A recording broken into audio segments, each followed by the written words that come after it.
नमस्कार दोस्तों, कंप्यूटर ई पाठशाला में आपका स्वागत है। पिछली क्लास में हमने जावास्क्रिप्ट टॉपिक शुरू किया था और हम कमेंट सेक्शन तक पहुंचे थे। आइए उससे आगे देखते हैं। Single line comment in JavaScript start with. JavaScript में जो सिंगल लाइन कमेंट होता है वो किस सिंटैक्स से शुरू किया जाता है? Double forward slash, double ampersand या डबल एस्ट्रिक या double hash.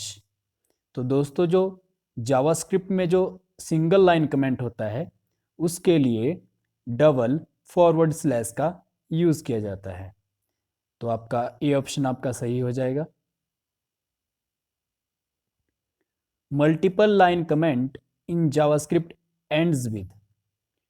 Multiple line comment कैसे लिखा जाता है और एंड कैसे होता है? एंड के लिए आपके पास पहले एस्ट्रिक आएगा, फिर आपके पास फॉरवर्ड स्लैश आएगा। तो आपका बी ऑप्शन सही हो जाएगा। देखिए कैसे लिखते हैं। जब आपने 2 लाइन में लिखना है कमेंट तो स्टार्ट करेंगे आप फॉरवर्ड स्लैश से, एस्ट्रिक लगाएंगे और बीच में जो भी लाइन है वो लिखेंगे। जैसे हमने यहाँ पे लिखा है, हमने वेलकम टू कंप्यूटर ई पाठशाला और लाइन ब्रेक कर दी हमने दूसरी लाइन में आगे जावास्क्रिप्ट क्लास। फिर उसको क्लोज, यही हमसे पूछा था कि क्लोज कैसे होगा या एंड कैसे होगा, तो एस्ट्रिक फॉरवर्ड स्लैश। अगर हमसे पूछा होता कि स्टार्ट कैसे होता है तो स्टार्ट में वो हो जाना था आपका फॉरवर्ड स्लैश एस्ट्रिक, जो कि हमने ग्रीन कलर में लिखा है। Comment in JavaScript are ignored by. JavaScript में जो कमेंट होते हैं उसको कौन इग्नोर करता है? ब्राउज़र, जेवीएम, ऑपरेटिंग सिस्टम या कंपाइलर। तो जो जावास्क्रिप्ट में जो कमेंट्स होते हैं, क्योंकि पेज को या सोर्स कोड को कौन कन्वर्ट करता है तो वो आपका ब्राउज़र होता है। तो वहाँ पे वो इंटरप्रेटर का काम कौन कर रहा है? ब्राउज़र कर रहा है। तो इसलिए आपका जो आंसर वो लगेगा browser. Browser ignore JavaScript comments. आइए एक बार इसका कॉन्सेप्ट देख लेते हैं। Comment in JavaScript are ignored by interpreter. They are use for giving remarks. Remarks देने के लिए इसका यूज़ किया जाता है। किसको समझने के लिए ज़रूरी होते हैं कमेंट? प्रोग्रामर को समझने के लिए ज़रूरी होता है। इसकी आपने एक पॉइंट याद रखना है कि कमेंट शो नहीं होता है ब्राउज़र के ऊपर।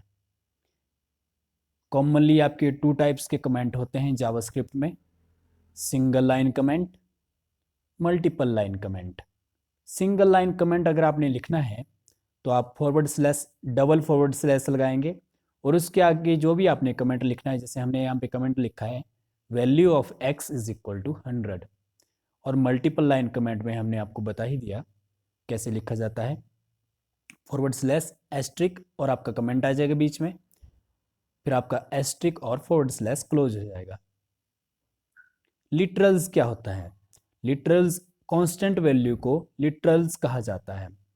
इसमें आपके टेक्स्ट भी हो सकते हैं। जैसे यहाँ पे हमारे पास जो ये जो कोडिंग की है हमने, a is equal to 10, b is equal to 5.7, तो 10 और 5.7 तो है हमारे कांस्टेंट। उसके साथ वेलकम, वेलकम भी हमारा कांस्टेंट है। जैसे हमने लिखा डॉक्यूमेंट डॉट राइट, ये हमारा आउटपुट के लिए होता है सिंटैक्स, और ब्रैकेट में हमने लिखा वेलकम, तो वेलकम भी क्या है हमारा, किस में काउंट होगा? कांस्टेंट में या लिटरल में काउंट होगा। आइडेंटिफायर क्या होता है? आइडेंटिफायर ये आपका वेरिएबल हो सकता है, फंक्शन हो सकता है, एरे हो सकता है, ये आपका कोई भी सीक्वेंस हो सकता है कैरेक्टर का, ठीक है, जिसमें आपका अंडरस्कोर आ सकता है या डॉलर साइन आ सकता है। पर इसमें एक कंडीशन है आपकी आइडेंटिफायर की कि ये आपका नंबर से कभी भी शुरू नहीं होगा और ये आपका सिमिलर नहीं हो सकता जो आपने नाम दिया है कीवर्ड को। मतलब कीवर्ड का जो नाम है वो वही नाम आप आइडेंटिफायर का नहीं रख सकते हैं। आइए वैलिड आइडेंटिफायर के एग्जांपल देखते हैं।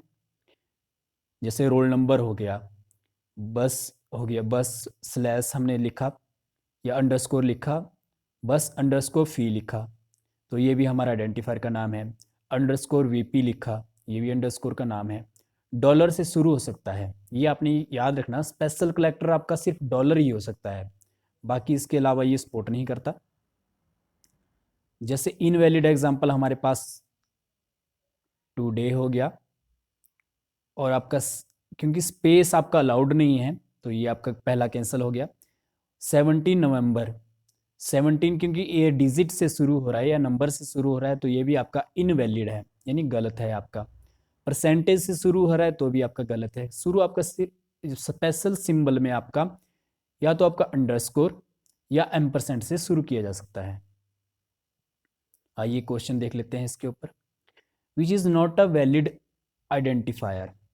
जावास्क्रिप्ट में कौन सा वैलिड आइडेंटिफायर नहीं है? तो ये आपका हम पहला है $123, डॉलर से हो सकता है। परसेंटेज 123 ये गलत हो जाएगा।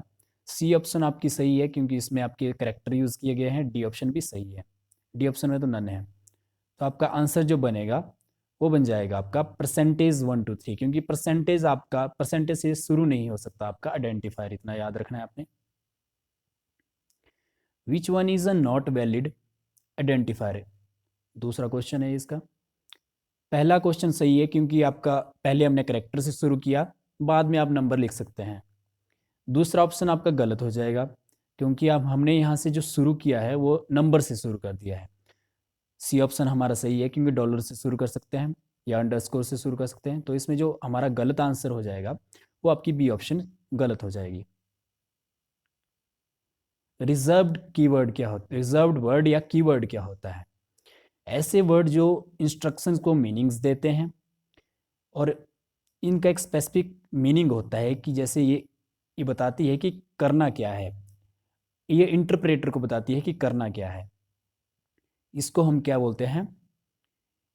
ये इसको आइडेंटिफायर के सिमिलर नाम नहीं दे सकते। ये आपका वेरिएबल हो सकता है, एरे हो सकता है, ऑब्जेक्ट हो सकता है, फंक्शन हो सकता है। और इसको किस नाम से और किस नाम से जाना जाता है? रिजर्व्ड वर्ड को और कीवर्ड के नाम से जाना जाता है। आइए क्वेश्चन देख लेते हैं इसके ऊपर। Reserved word are also known as identifier, constant, literal, keyword. अभी हमने पढ़ा कि रिजर्व्ड वर्ड को क्या कहते हैं? कीवर्ड्स कहते हैं। डाटा टाइप कौन कौन से होते हैं?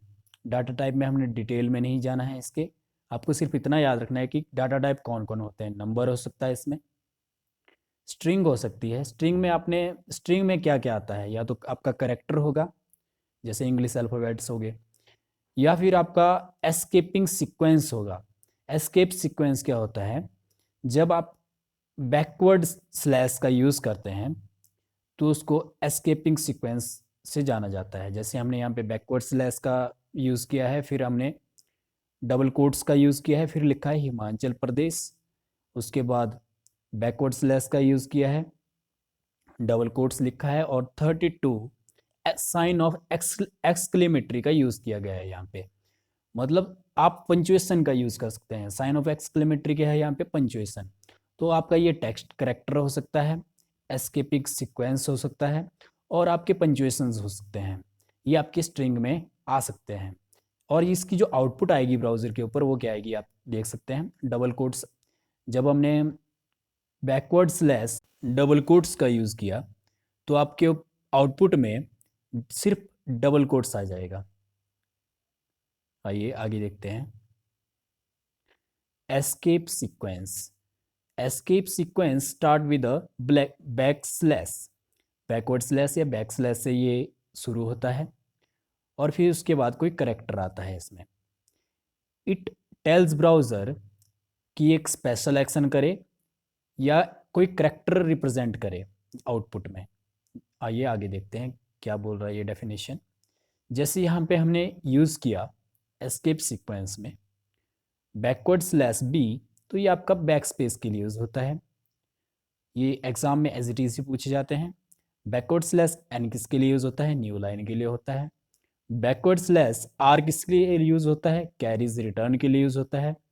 बैकवर्ड स्लैश टी किसके लिए यूज़ होता है? टैब के लिए यूज़ होता है। बैकवर्ड स्लैश सिंगल कोट्स किसके लिए यूज़ होता है?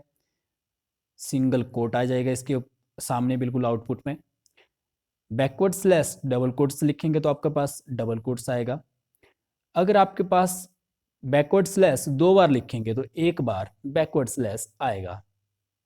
जैसे इसके ऊपर क्वेश्चन देख लेते हैं। Which of the following escape sequence is used for carries return. अभी हमने देखा कैरीज रिटर्न के लिए कौन सा होता है, आर होता है, तो आर आपका आंसर सही हो जाएगा इसका। Which of the following escape sequence is used for backward slash. हमने अभी देखा कि जब हम 2 बार बैकवर्ड स्लैश यूज करेंगे तो आपके पास 1 बार बैकवर्ड स्लैश आएगा, तो ए ऑप्शन इसका सही हो जाएगा। इसमें आपको इतना भी पता होना चाहिए कि बैकवर्ड स्लैश की लाइन को कैसे लिखा जाता है। तो इसको आप ऐसे याद रख सकते हैं, एक ऐसी लाइन जो कि ऊपर से पीछे की तरफ झुकी हुई है, वो आपका आएगा बैकवर्ड स्लैश। कई बार बच्चे इसमें एग्जाम में कंफ्यूज हो जाते हैं कि बैकवर्ड स्लैश कौन सा है, फॉरवर्ड स्लैश कौन सा है। एग्जाम्पल ऑफ एस्केप सीक्वेंस, जैसे हमने लाइन्स लिखी है ऊपर, इसमें आपने ध्यान क्या रखना है, जो हमने अभिनव से पहले जो डबल कोट्स लगाए हैं, ये आपके आउटपुट में नहीं दिखेंगे। आउटपुट में वही डबल कोट्स या सिंगल कोट दिखेगा जिसके साथ आप बैकवर्ड स्लैश लगा रहे हैं। जैसे कि आप देख सकते हैं, अर्थ से पहले हमने लिखा है बैकवर्ड स्लैश डबल कोट्स, तो आपके आउटपुट में आ गए। और डजंट के बाद लिखा है हमने बैकवर्ड स्लैश सिंगल कोट्स, तो ये आपका एज इट इज नीचे आ गया है। आई होप कि आपको समझ आ गया होगा। बुलियंस क्या होता है, बुलियन आपके ये आपका 1 हो सकता है या 0 हो सकता है, या मतलब यस हो सकता है या नो। किसी कंडीशन को यस और नो के लिए, जैसे यहाँ पर हमने लिखा है x डबल इक्वल टू 100, अगर ये सही है, x बराबर है 100 के, तो आप ट्रू कर दीजिए, नहीं अदरवाइज फॉल्स कर दीजिए। तो यहाँ पर ये जो कंडीशन लगाई है हमने, ये आपकी बुलियन के लिए लगाई है। एरे क्या होता है, एरे आपका सेम डाटा टाइप के लिए यूज होता है। पोजीशन जो होती है एरे की, उसको इंडेक्स नंबर कहा जाता है। जैसे यहाँ पर आप एग्जांपल में देख सकते हैं, games is equal to hockey comma cricket comma football. तो जो पहला इंडेक्स है आपका जिसमें हॉकी लिखा है, तो ये आपका 0 है। सेकंड इंडेक्स जो है आपका, जो कि क्रिकेट है, इसको 1 लिखेंगे। और अगर आपके पास अगला जो फुटबॉल है, इसको 2 लिखेंगे। तो मतलब पहला इंडेक्स आपका हॉकी, जैसे यहाँ पे हॉकी है तो 0 हो गया, क्रिकेट है तो 1 आ गया, फुटबॉल है तो 2 आ गया। तो इसमें आपने हमेशा याद रखना है, जो पहला इंडेक्स है वो अब 0 से शुरू होगा, नेक्स्ट आपका 1 होगा, उससे नेक्स्ट आपका 2 होगा, एंड सो ऑन। एरे में जावास्क्रिप्ट किस में लिखा जाता है, किस ब्रैकेट में लिखा जाता है। तो जावास्क्रिप्ट में जो एरे लिखा जाता है आपका क्लोज ब्रैकेट के अंदर लिखा जाता है, जैसे आपका कैपिटल ब्रैकेट है, सी आपका सही आंसर हो जाएगा। कौन सा डाटा टाइप है जो ब्लैंक वैल्यू के लिए या ब्लैंक स्पेस के लिए जावास्क्रिप्ट में यूज होता है। नल डाटा टाइप आपका ब्लैंक स्पेस या ब्लैंक वैल्यू के लिए उसमें लाया जाता है। जैसे आपने कुछ नहीं लिखना है, ब्लैंक स्पेस देना है बीच में, तो किसका यूज किया जाएगा, नल का यूज किया जाएगा। JavaScript is dash language, procedural है, स्ट्रक्चरल है, स्टैटिक वेब पेज के लिए यूज होती है, या ऑब्जेक्ट ओरिएंटेड है। जावास्क्रिप्ट आपकी हमें पता है कि डायनामिक होती है, तो डायनामिक है, और साथ में क्या है, ऑब्जेक्ट ओरिएंटेड है। प्रोसीजरल नहीं है, स्ट्रक्चरल नहीं है, स्टैटिक नहीं है, क्योंकि ये डायनामिक है। आइए समझते हैं कि ऑब्जेक्ट ओरिएंटेड या ऑब्जेक्ट क्या होता है। ऑब्जेक्ट क्या होते हैं, हमने पूरी लैंग्वेज पढ़ी, लेकिन अभी तक ये नहीं पढ़ा कि ऑब्जेक्ट क्या होता है। ऑब्जेक्ट क्या हो सकते हैं आपके, आप कोई वेब पेज देखते हैं, उसमें आपके टेबल हो गए, फॉर्म्स हो गए, बटन्स, इमेजेस, जो भी एक छोटा सा छोटा एलिमेंट है, उसको ऑब्जेक्ट कहा जाता है। आइए आगे देखते हैं। जैसे यहाँ पर है आपका, जैसे ये कोई मान लो कि वेब पेज है, वहाँ पे हमने फॉर्म है, तो ये आपका ऑब्जेक्ट है कि ये कैसे आपका वेब पेज के ऊपर शो हो रहा है। कैसे आपके पास, जैसे हमने फील्ड लिखी है यहाँ पे, last name, first name, street address, तो ये कैसे आपका पेज के ऊपर शो हो रहा है, ये आपका ऑब्जेक्ट में आएगा। जैसे अगर आपकी कोई एनिमेशन है, जैसे हमने ये इमेज हो सकती है, एनिमेशन हो सकती है, उसको आपने कैसे शो करना है, वो भी आपका ऑब्जेक्ट के अंदर आएगा। जैसे उसका हेड मूव कर रहा है या हैंड मूव कर रहा है। जैसे अगर आपका कोई कैलकुलेटर है या कोई भी ऐसी कोई इमेज हो सकती है या वर्किंग इमेज हो सकती है जिसमें मूविंग पार्ट, जैसे यहाँ पे आपको चीज़ें मूव करती हुई या रन करती हुई दिख रही है, ये आपकी ऑब्जेक्ट के अंडर आती है। ये सारा किसका काम है? जावास्क्रिप्ट का काम है। आई होप कि आपको ऑब्जेक्ट का कॉन्सेप्ट समझ आ गया होगा। वेबसाइट में वो सारी चीज़ें जैसे फॉर्म्स हो गया, बटन्स होंगे, जिसमें डायनामिक नेचर है, जैसे मूव कर रहा है, वो आपके ऑब्जेक्ट के अंडर आएंगे।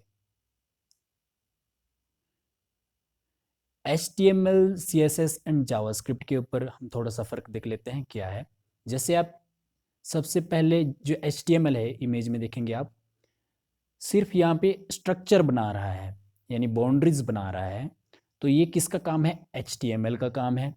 नेक्स्ट स्टेप में आप देख सकते हैं कि थोड़ा सा इसको इसने स्टाइल दे दिया है, तो ये CSS का काम है, या HTML प्लस CSS का काम है। तो CSS क्या करता है? स्ट्रक्चरल के साथ थोड़ा सा बिहेवियर भी शो कर देता है।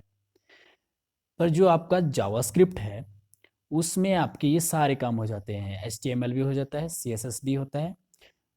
जावास्क्रिप्ट आपका दोनों HTML और CSS को सपोर्ट करने के लिए, कंट्रोल करने के लिए यूज़ में लाया जाता है, और ये एक्स्ट्रा इफेक्ट्स या एनिमेशन आप देने के लिए यूज़ में लाया जाता है। तो ये क्वेश्चन आपका एग्जाम में एज इट इज़ पूछा जा सकता है कि स्ट्रक्चर कौन शो करता है? HTML करता है। स्ट्रक्चर बिहेवियर के लिए कौन रिस्पॉन्सिबल होता है? CSS या HTML प्लस CSS होता है। जावास्क्रिप्ट किसके लिए होता है? बिहेवियर ओनली, यानी कोई भी एनिमेशन या रनिंग प्रोग्राम या रनिंग मूवमेंट अगर आपने दिखानी है तो उसके लिए आपका जावास्क्रिप्ट यूज़ में लाया जाता है। आज के लिए सेशन को दोस्तों यहीं पे रहने देते हैं। कल दोबारा इस समय पर मिलेंगे। वीडियो अगर आपको अच्छी लग रही है तो सेशन को लाइक कीजिए, शेयर कीजिए। धन्यवाद।